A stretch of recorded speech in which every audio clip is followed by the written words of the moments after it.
excited about Indonesia? Switch.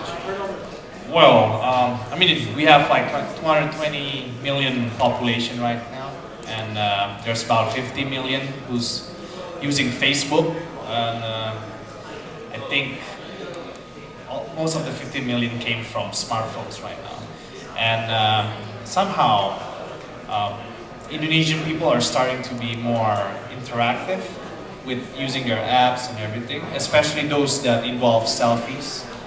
It's very popular. Something that's Picture-based stuff, right? picture-based stuff, something to show off with your friends, And also, I mean, e-commerce is also growing. Like we've invested in e-commerce since 2010 in Indonesia. When we started out, it was only concentrated in Jakarta, the capital city. But right now, it's right from the east to the west. They already start, buying e-commerce, especially with there's infrastructures for payment like very trans, like also like payment.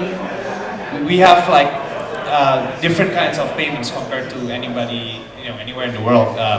Like I was going to ask you about the payment issue in a bit, right? But so the guys in the back, we're going to wrap up in like 10 minutes. Guys at the back, yeah. Hello. We're going to wrap up in 10 minutes. So that's when we're going to have our networking session. So if you all don't mind, you all either shift further down or don't disrupt the session here. Thank you. So that payments and infrastructure, right? That's really still a big problem, right? How has that changed in the last few years, though? Has it gotten any better?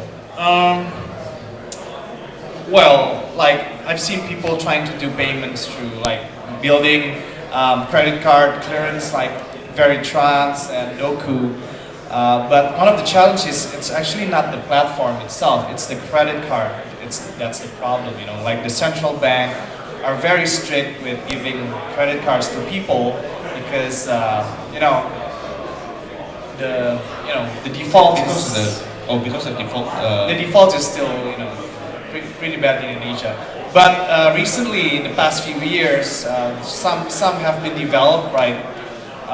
Some have been doing prepaid payment, to pay, prepaid, and also, so in Indonesia we have this huge convenience store all over Indonesia.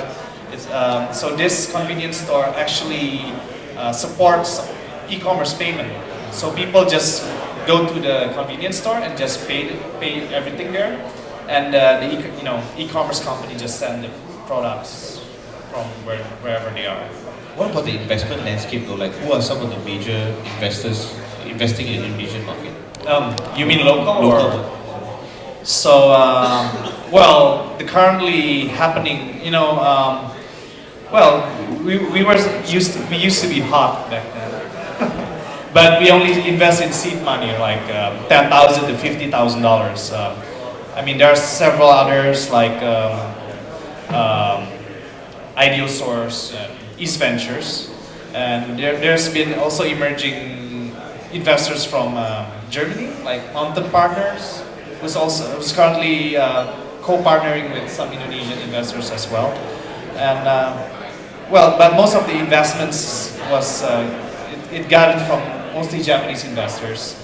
And it's the Japanese that are still leading the way forward. Yeah. But if we're talking about the amount of money, like recently there's been a news about Path getting investment from Bakri, which I forgot how much. I don't remember. It was in the million. 30 million or so. Actually, it's the biggest venture investment from an Indonesian conglomerate. So right now, I heard Bakri is getting active anymore.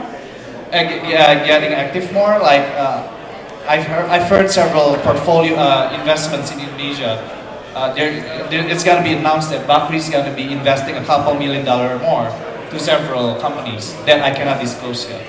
So hopefully it will attract more conglomerates to join the efforts. Right? And have there been any major like exit or M&A activities in Indonesia, or do you see that coming?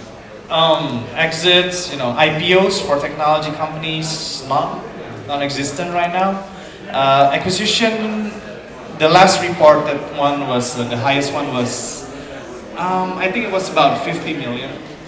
It was for, it's like the Huffington Post of Indonesia.